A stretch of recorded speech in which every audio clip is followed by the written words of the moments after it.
আমি স্কুল জীবন থেকেই একজন নাস্তিকের মতো জীবনযাপন করছি, কিন্তু আমি অনেকবার খুব চেষ্টা করেছি যেন আমি একজন মুসলমান হতে পারি। আর আমি অনেক চেষ্টা করেছি যে আমি একজন মুসলমানের জীবনযাপন করব, কারণ আমি আপনারও অনেক লেকচার শুনেছি এবং ইসলামের দ্বারা অনেক অনুপ্রাণিত হয়েছি। কিন্তু সমস্যা হলো, ইসলাম ধর্ম অনুসারে কুফর এবং ইসলামের মধ্যে যে পার্থক্য তা হলো নামাজ।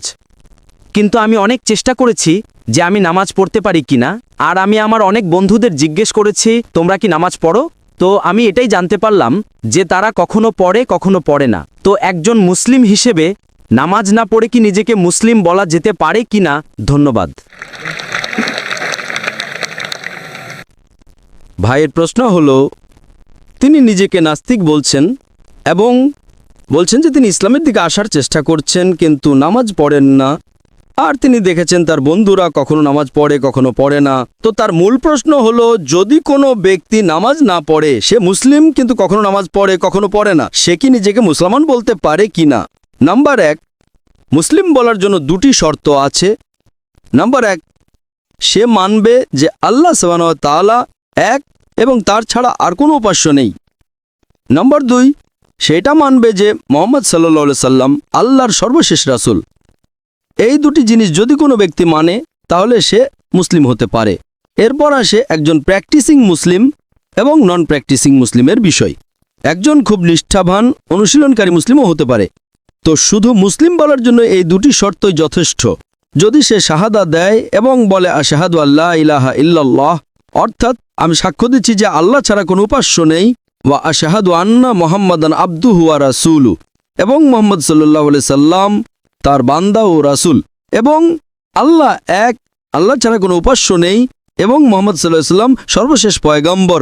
তো এই কথা বলার মাধ্যমে সে ন্যূনতম মানদণ্ড পূরণ করে ফেলে। এরপর তো স্তর অনেক আছে, শত শত হাজার হাজার স্তর আছে, কিন্তু ন্যূনতম প্রয়োজন এটাই।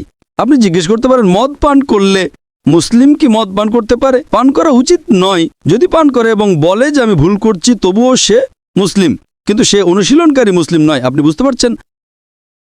একজন ব্যক্তি যদি মদ পান করে, কোরআনের আয়াত আছে সূরা মাইদা সূরা নম্বর 5 আয়াত নম্বর 90-এ, ইয়া আইয়ুহাল্লাযীনা আমানু ইন্নামাল খামরু ওয়াল মাইসিরু ওয়াল আনসাবু ওয়াল আসলামু রিজসুম মিনাশ শাইতান ফাজতানিবু লাআল্লাকুম তুফলিহুন। হে মুমিনগণ,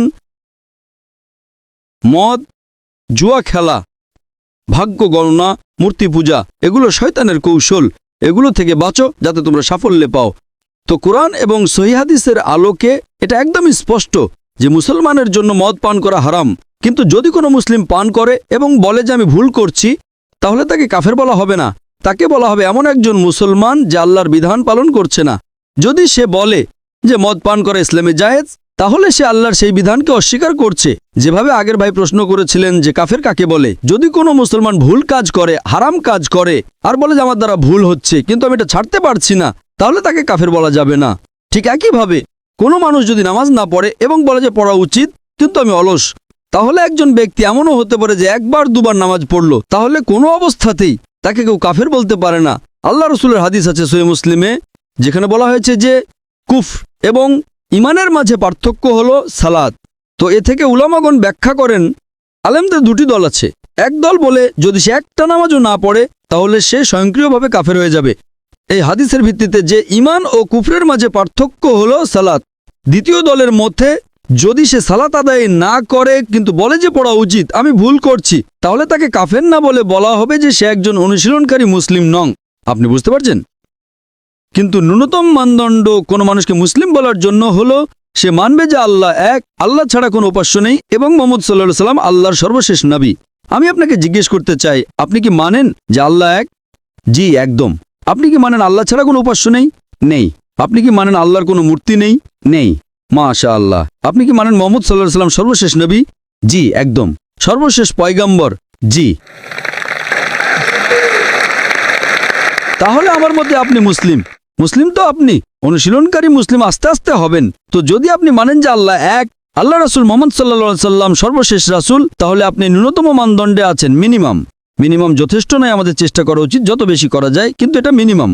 আপনি বললেন যে আপনি নামাজ পড়েন না। আপনি কি জীবনে কখনো নামাজ পড়েছেন নাকি পড়েননি? জি। কতবার পড়েছেন? এটা গুণে রাখা হয়নি। মাশাআল্লাহ, এতবার পড়েছেন যে মনেই নেই। তার মানে শত শতবার পড়েছেন, তাই না? গুনে রাখেননি, ঠিক কিনা? আলহামদুলিল্লাহ। শেষবার কবে নামাজ পড়েছেন? আমার মনে হয় কয়েক মাস আগে। কয়েক মাস, মাশাআল্লাহ, খারাপ না। তাহলে আপনি নিজেকে নাস্তিক কেন বলেন? কারণ হলো যে আমি আপনার সামনে যে প্রশ্নটা রেখেছিলাম যে কিছু মুসলিম আছে যারা মাঝে মধ্যে নামাজ পড়ে মাঝে মধ্যে পড়ে না, আর আমার প্রশ্নটাই ছিল যে কুফর এবং ইসলামের মাঝে পার্থক্য হলো নামাজ, যেটা এখন আমার কাছে পরিষ্কার হয়ে গেছে। তো এই কারণেই কোনো আলেমই এটা বলবেন না যে আপনি 2 মাস আগে নামাজ পড়েছেন, কখনো পড়েন। পৃথিবীর কোনো আলেমই আপনাকে বলবেন না যে আপনি কাফের। যদি একেবারে না পড়েন এবং বলেন যে পড়া জরুরি নয়, তাহলে বলা হবে। আপনি বুঝতে পারছেন তো? আর আপনি পড়ছেন না, বছরের পর বছর পড়ছেন না, তাহলে কিছু আলেম বলবেন কিন্তু আপনি তো মাশাআল্লাহ পড়েন, এতবার পড়েছেন যে আপনার মনেও নেই। তো প্রথমে আপনি আপনার মন থেকে এই ভুল ধারণাটা দূর করুন, ঠিক আছে? তো আমার মতো আপনি মুসলিম। হতে পারে যে আপনি একজন ভালো অনুশীলনকারী মুসলিম নন, হতে পারে আপনি ভালো, তা তো আপনিই জানেন।